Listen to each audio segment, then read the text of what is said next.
Coming up in the morning edition, more from Parliament today on the way ahead for the Bahamas and the COVID-19 pandemic. Also, we're not able to say what's the motive, but this scene here is a secondary scene.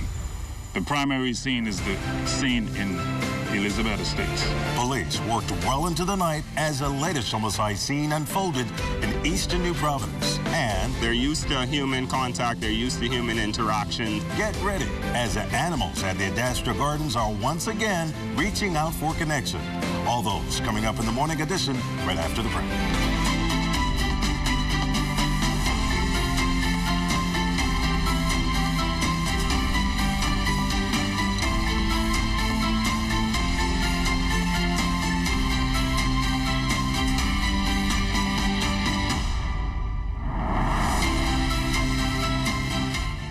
First, it's more than just our name, more than just our achievements. It's our nature, and it's where we put our customers. At Bahamas First, we've refreshed our look, but our nature remains the same.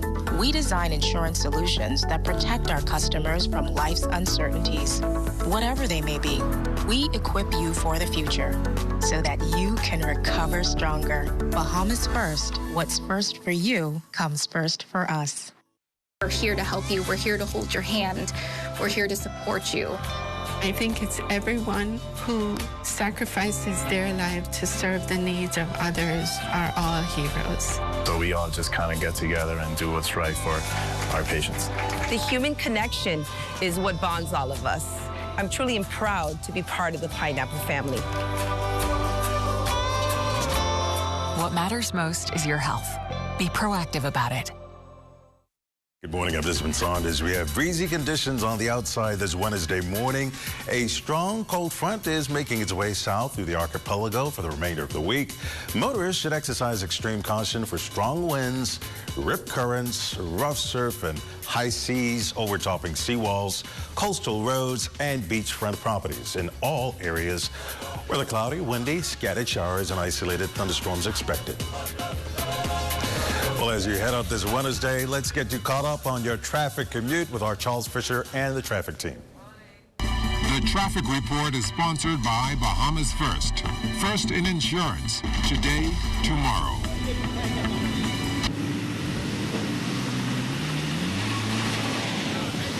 Good morning. We're coming to you live here from East Street and Wolf Road, where I can tell you, I don't frequent this area during this time, but I can tell you one thing.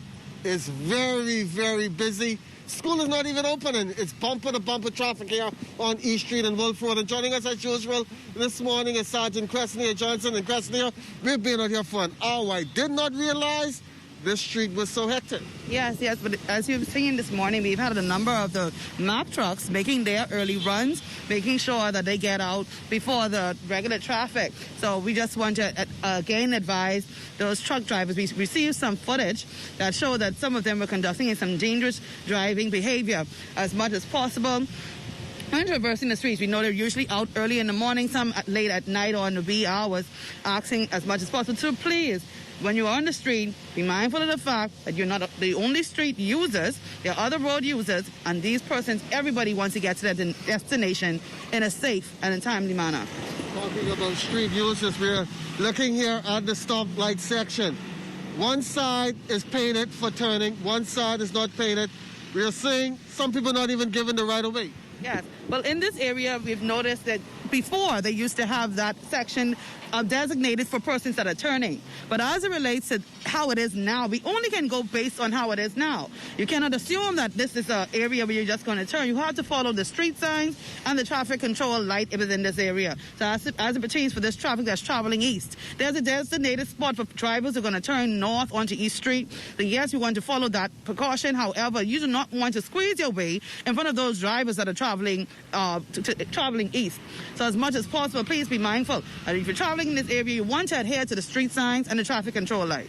Before we get into traffic matters overnight, we've also noticed a lot of trucks are still riding around without covering, and stuff are flying debris all over the street. Yeah, so there has been an amendment to the act that puts a steeper fine on those truck drivers who do not secure the loads on their vehicle. We have those vehicles that have the debris falling from it, trees and P-rock and all type of stuff that cause damage, and also big deposits in the street where drivers have to ride around that. Anything along that line is now to a $200 to $250 fine. So as much as possible, again, advising those truck drivers to make sure secure the load on your vehicle, have that rectified before you pull off from whatever destination you're headed on to. On a windy day like this, precaution will be necessary because things will be flying all over the place. Yes. Getting into our traffic matters, overnight we have had 8 traffic accidents, but of those traffic accidents, 2 are significant. We had one that involved a police vehicle, a vehicle that came from off the side corner, collided into that vehicle, causing some extensive damage. And we also had a serious accident that took place in the Camp Road area yesterday. While that individual is still being treated by doctors, we just want to advise as much as possible, you're coming on to the main road. You want to ascertain your way clear. Please do not force your way in the path of oncoming traffic. If that is the case, sometimes drivers do not see you. Sometimes it's too close to even observe that braking distance. So as much as possible, if you're driving on the street, pay attention, and you know the rules of the road. You just put them into motion. Let's try to cancel out our bad habits. So everybody, word once again of encouragement from Sergeant Cressnia Johnson. We're coming to you once again live from East Street on Wolf Road, where the traffic is very hectic this morning, and the winds are definitely out. So if you're driving, please do so with extreme caution and care. Back to you in the studio, Desmond. Thank you, Charles. Well, a woman is still nursing injuries this morning following a collision on Tuesday. She was taken from the vehicle and transported to a hospital. The accident occurred in the Camp Road area. Here is our traffic officers with more on the scene there. Both of these vehicles would have been traveling in the southern direction when a vehicle collided with one from behind. As a result, the person that would have collided from behind sustained serious bodily injuries. She's complaining of, a female driver, she's complaining of excruciating pains to the neck, both legs and back. You're just advising the general public once again, as much as possible, once you traverse the streets, to do so with added care and caution. Things can happen in a split second. So as much as possible, pay attention to the street, especially when you're traveling in urban areas, you're traveling anywhere where you can assume the pedestrians are there. Please understand that you are responsible as a driver to make sure that you control your vehicle properly.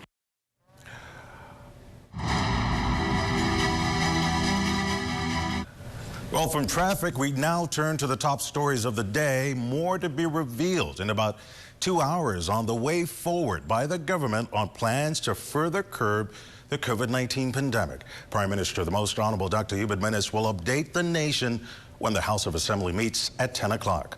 While some restrictions were lifted for New Providence and Abaco, special attention is being focused on several family islands at this time. You can tune in to the Parliamentary Channel 420 for live coverage of the Prime Minister's communication in the House of Assembly this morning. Well, over in Exuma, the COVID count continues to climb. The latest figures are showing Exuma with 16 new cases, pushing that island's total to 99.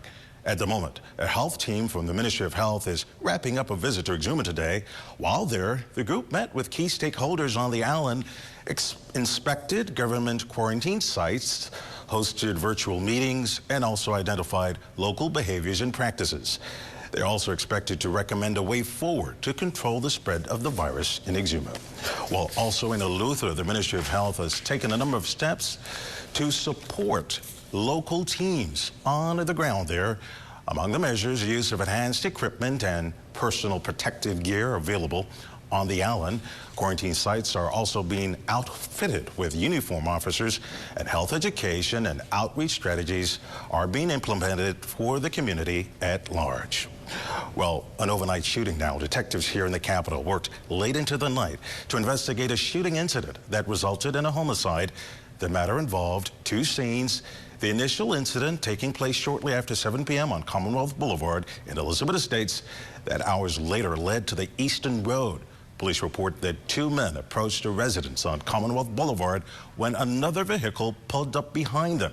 The occupants inside that vehicle came out with firearms and discharged their firearms in the direction of the occupants, injuring both men.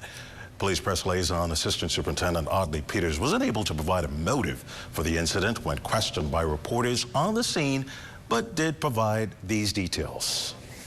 The victims were transported to hospital via private vehicle. However, while on the Eastern Road, an emergency medical vehicle was stopped. Medical attention was rendered to both men. However, one of the victims succumbed to his injuries. The police are appealing to members of the public who may have any information in regards to this incident to contact the Criminal Investigations Department at 502-9991. We can say that the victims are both male. The one who succumbed is in his late 30s, and the other, we're not aware of his age at this time. Were they the only people in this vehicle? No, they were not the only persons in the vehicle. They were being transported to the hospital. Okay. How many other people were inside the vehicle? Just them and somebody driving? I don't want to share that information at this time as that is a part of the investigation. We're following some leads right now that seem to be promising. And in due course, the persons at the Criminal Investigations Department should have this matter before the courts. Well, still to come, mailboat services under the pandemic. What's different? We'll tell you when the morning edition returns.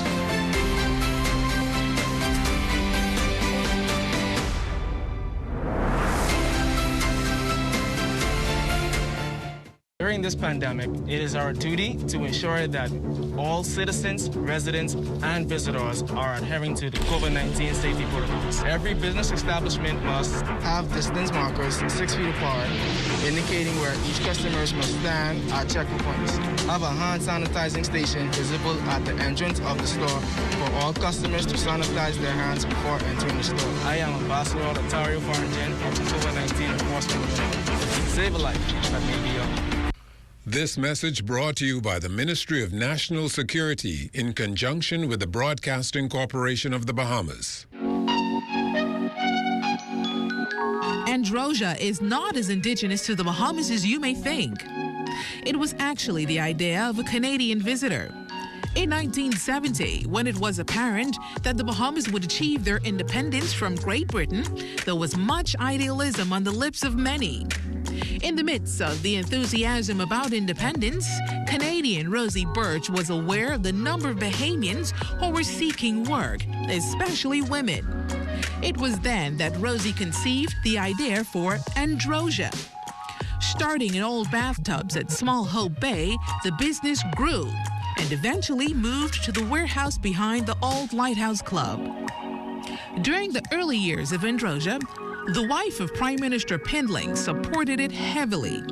Margaret Pindling, an Andros girl herself, sent beautiful handwritten notes of encouragement to the staff. Even in the learning stages, when the quality of the garments weren't the best, Lady P wore them proudly, sometimes cleverly hiding a flaw with an excellent placement of a brooch.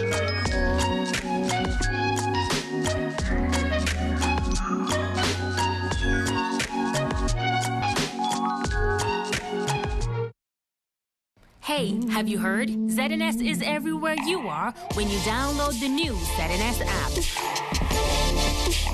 Whether you're on the move or just kicking back. Miss something on the news? It's there. Want to keep up with a live update? It's there. Or just want to listen to your favorite station? It's there too. Download the app now from the App Store and Google Play Store.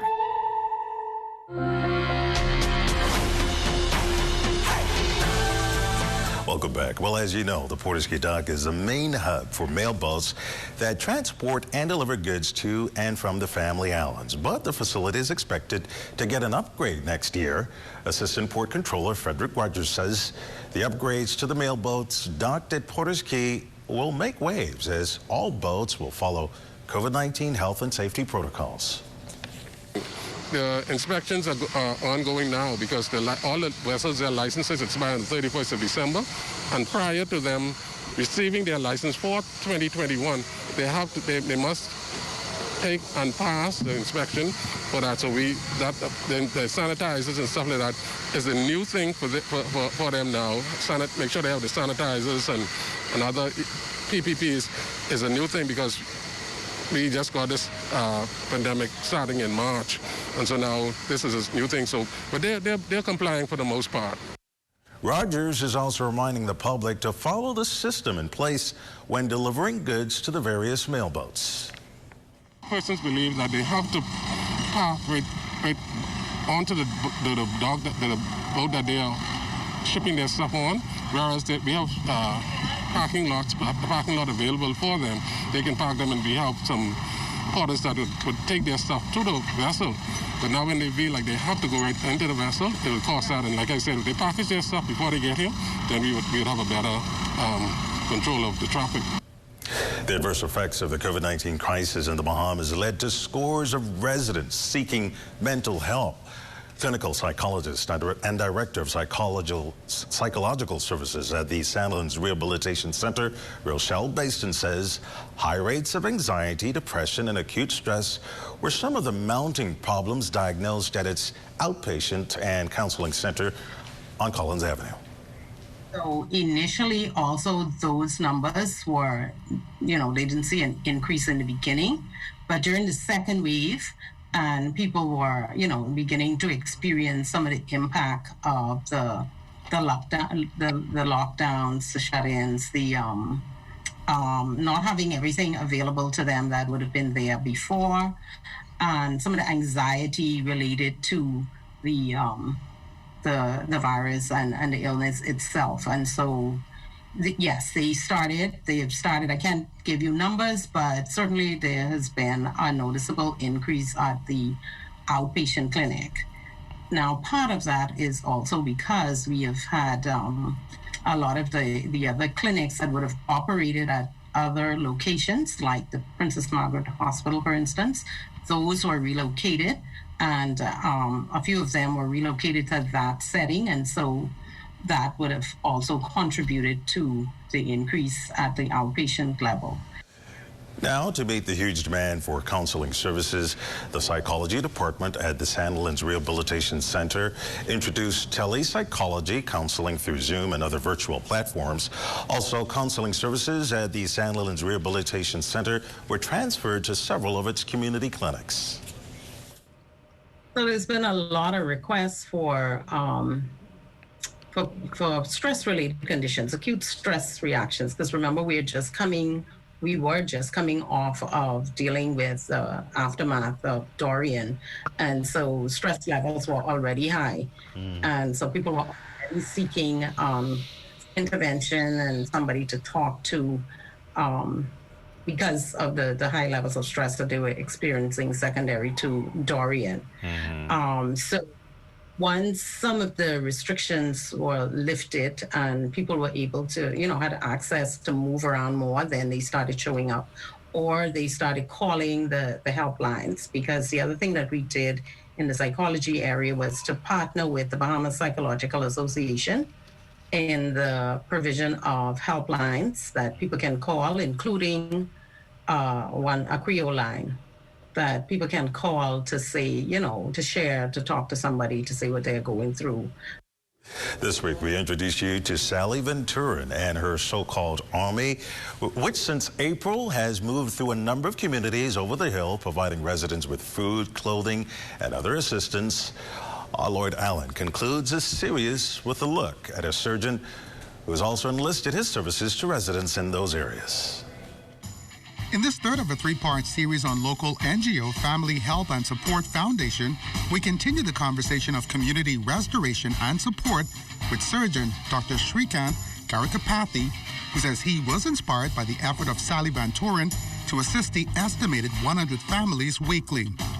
He has decided to advance from simply putting money into the pot of the initiative to offering his services free of charge to residents in need. I'm a family friend and a personal friend of Dr. and Sally Venturin, and we've known them for many, many years.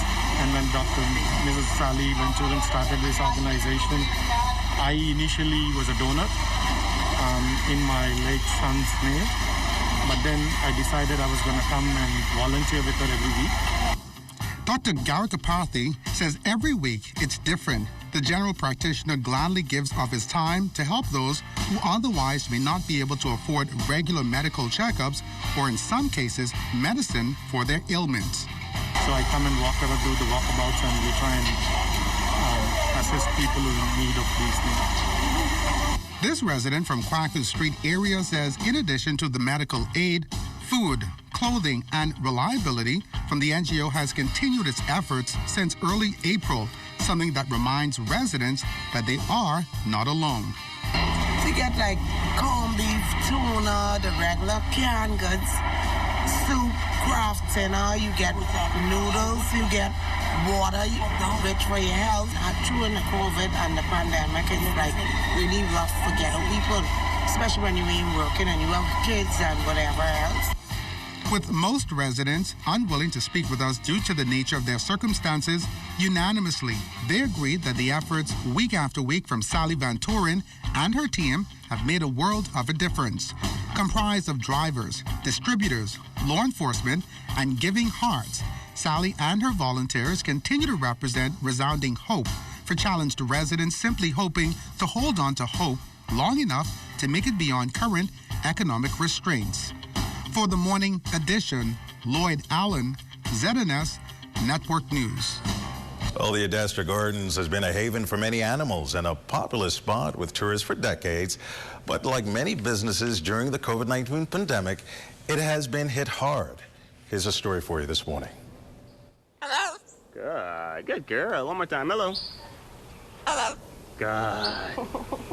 Good girl. Macaws like Sherman will greet visitors at Adastra Gardens and Wildlife Conservation Center on Saturday, following months of being closed due to COVID-19 restrictions. After such a long time with no interaction with the public, animal manager Andrew Haley says the animals have become reserved. They're used to human contact, they're used to human interactions, especially those that we really work hands-on with, like the macaws, like the Bahamian boas. So I've noticed a lot of their behaviors have regressed. For example, the flamingos, which is a huge part of Adastra Gardens. They're used to seeing visitors all around them, visitors coming close to take photos, and now it's like very difficult to even get close to them. So that's something we're going to have to work on as the gates open back up. There are more than 150 animals at the facility, from the snakes to the goats to the mischievous raccoons. But Haley says the animals are not the only ones that were impacted. Revenue that was driven by admission fees nosedived, also leading to staff reductions. Being closed from March 16 and with most of our revenue coming from the front gate, it's been really, really hard just to, keep afloat. And where we've been able to cut down in many areas as much as we can, unfortunately, like staff, running with a skeleton crew, stuff like that. One thing you can't avoid is the care for the animals. You can't cut down on the amount of animals you have. You can't cut down on the amount of food you need, the amount of vet care you need, the amount of attention the animal needs. So we've been really trying to balance out just making sure that the animals' lives are just well cared for. Haley says it has not been easy caring for the animals and the 4-acre property with a skeleton crew. He says Adastra Gardens, that was heavily reliant on tourists, will need the support of locals to stay afloat once it reopens. You can support in many ways. You can simply visit, just by coming in, paying that entrance fee. That helps a lot. Besides that, you can become a donor where you want to donate a one-time fee of anything, or you want to subscribe to like more monthly donations. You can become a member, or you could even just participate in some of the events that we have throughout the year. The facility will hold a soft opening on Saturday, where Adastra's annual events will be highlighted before fully reopening on Sunday. The fee is going to be just $25 with a maximum of 4 kids per car, and it's going to be a drive-through, so you can still remain socially distant. And you come through, and the proceeds are definitely going to help us maintain feeding the animals, maintaining that vet care, and maintaining that good welfare that we try to give the animals all times. Cleopatra Murphy, ZNS Network News. Well, up next, plans for the annual Roadmasters race and how the pandemic has affected that event when Morning Edition returns.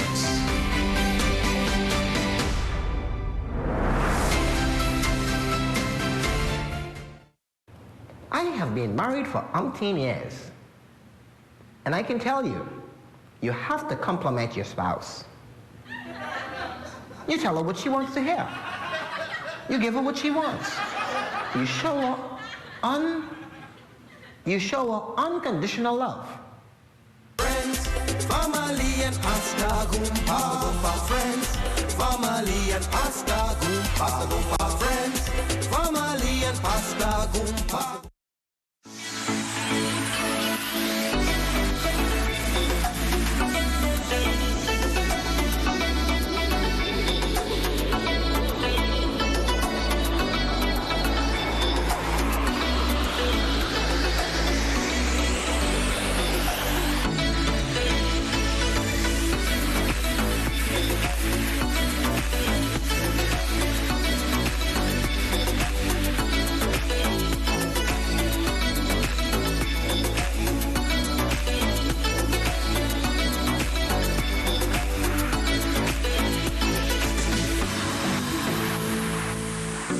This public service announcement was brought to you by the Magistrates Court, Canoe, and the Broadcasting Corporation of the Bahamas.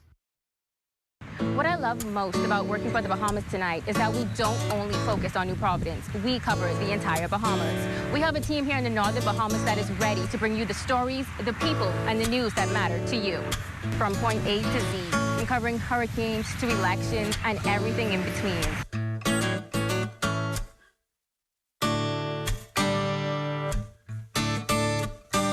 If you're in a violent or abusive relationship, know that there is help for you. Just reach out to a pastor, a trusted friend, the Bahamas Crisis Center, or social services. Even the police can help.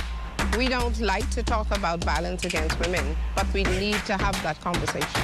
Break the cycle, know the signs, and get out before it's too late. Say no to violence against women.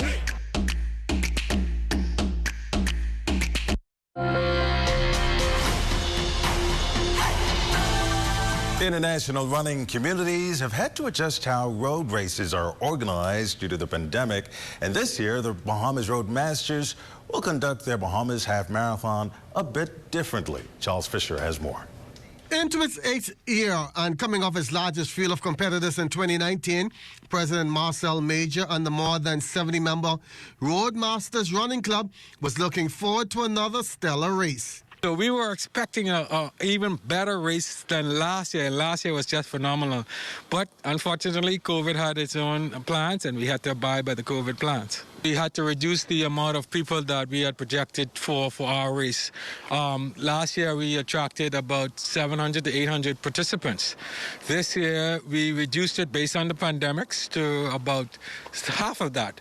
We are projecting to attract 300 persons. So far, we're on track to we've already have about 200 or so registered.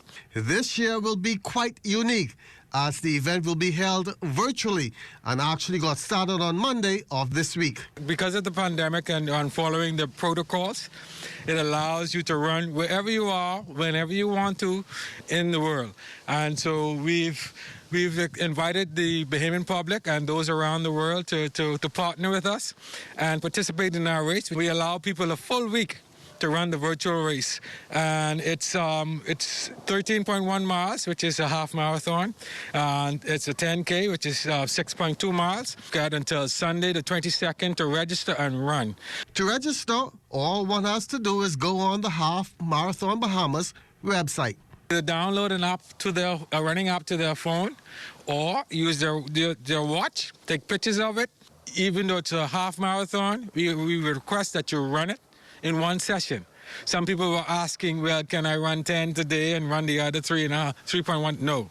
One session, take a photo of it on your app or your phone, on your watch, and bring it to us on November 23rd, which is Monday, at the Palmdale Vision Center to collect your medals. The community-minded group will also be giving back to our local law enforcement. They've been very helpful to us. Part proceeds from the funds that we derived from our race is going to be donated to the police. They have a cancer fundraising that they have, and we're going to donate some of the monies to them. Road races throughout the world were affected this year. For the Morning Edition, I'm Charles Fisher. Sounds like a lot of fun. Well, that's going to do it for this Morning Edition Wednesday. So glad that you can tune in. On behalf of the entire team, I'm Desmond Saunders. Thank you so much for watching. Have a great day.